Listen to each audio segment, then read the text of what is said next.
we have a very important debate coming up and wondering if their prep will give them any kind of advantage. Let's ask Dave Doolittle, professor of political science and director of the Center for Civic Engagement at Oakland University. Good morning, Professor.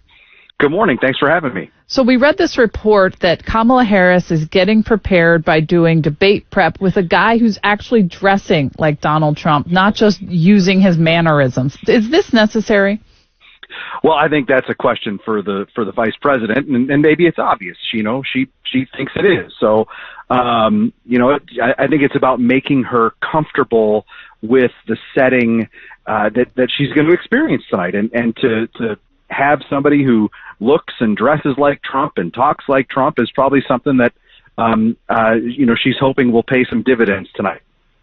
The debate will have specific rules regarding microphones and speaking time. How do you think these rules, particularly in the restriction of and unmuting mics, will affect the flow of this debate as opposed to the last debate? I mean, the rules are basically the same, but you got different people. Yeah, I don't think that it's going to affect the flow in many ways that are different from the one that we saw in June between Trump and Biden. I think the mics being off for the person who isn't supposed to be speaking is probably good for the viewers, right? Where we're just going to get less of that crosstalk, we're going to get less interruptions, and be able to really focus in on what one candidate is saying at a time. She needs to talk to voters about her policies. They feel there are voids there, things that they don't know about her, that they want to be made aware of. But she also needs to try to bait Trump and to fact check him in real time. How does she strike that balance? Yeah, I think that it's about finding opportunities and really recognizing when, it's almost like a boxer, right? When do you when do you take one strategy versus the other, and as you're facing off against this other person mano a mano, and it's really finding the right opportunity at the right time, and frankly that might get back to the point about having somebody who is standing in for Trump and acting and trying to behave like him to give her that practice of when to sort of jab on his record and when to take an opportunity to talk about her record and her policy positions. Trump, by contrast, has said he's not preparing specifically for the debate like that he's just, doing interviews and such, and he's just working on the information. Do you think that it makes sense for him, the candidate that he is? Actually, I think it does. I think Donald Trump has, he's faced any number of hostile media environments where he's in this adversarial exchange with a reporter. In this case, it'll be a moderator. On the other hand, Kamala Harris, as you all know, has done just one sit-down interview, not even by herself, since she has been the presidential candidate. So she needs, frankly, I think, more practice at this kind of debate situation, this kind of debate environment than Trump does. The vice president has faced criticism for her vague policy proposals, and the former president, he's been criticized as well for his lack of detailed policy positions, though. But how important will it be for the vice president to present those specific policies in this debate and really try to appeal to those undecided voters? Well, I think, Lloyd, that's a really interesting question, and it's unbelievable that I'm going to say this, but she's the sitting vice president, yet I think a lot of Americans don't know much about her, and that's wild to say, but I think that it's true, right? She has not only had this sort of lack of policy specifics, she's also had a number of opinion changes on major policy areas like the border and immigration and EVs, and you can go down the list, right? That she's gonna, I think, have to explain tonight, and I think voters are looking for clarity.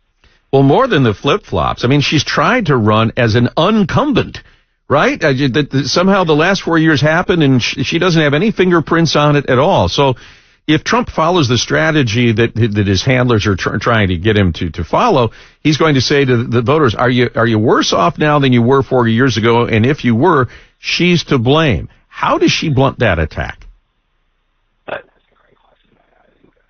I'm as interested as you are in seeing how that is handled tonight. And I think that we have to also look and expect, frankly, that the moderator is going to ask her questions about the last 3.5 years. And, because she's said some things in recent days and weeks about, on day one, I'm going to do this. Well, she's been in office for 3.5 years. Exactly. What is stopping you from doing it right now? And I get she's the vice president, Biden's the president, but having such a big impact on the administration, well, you'd think that her voice would carry some weight. Just briefly on a different topic, you were quoted in Craig Mauger's article about the Supreme Court allowing RFK to stay on the ballot. What are your thoughts there? That should they have stepped in and taken him off? Well, I think that's the Supreme Court is the final arbiter in all this. So they're the only thing that matters, right? I think it's in the political realm. This is going to, I think, have an impact on the outcome. At least it has the huge potential to do so, right? And look, RFK is getting in the polls, a few points of support. Well, as you all know, right, in a state like Michigan where it's going to be so close, the margin is going to be razor thin.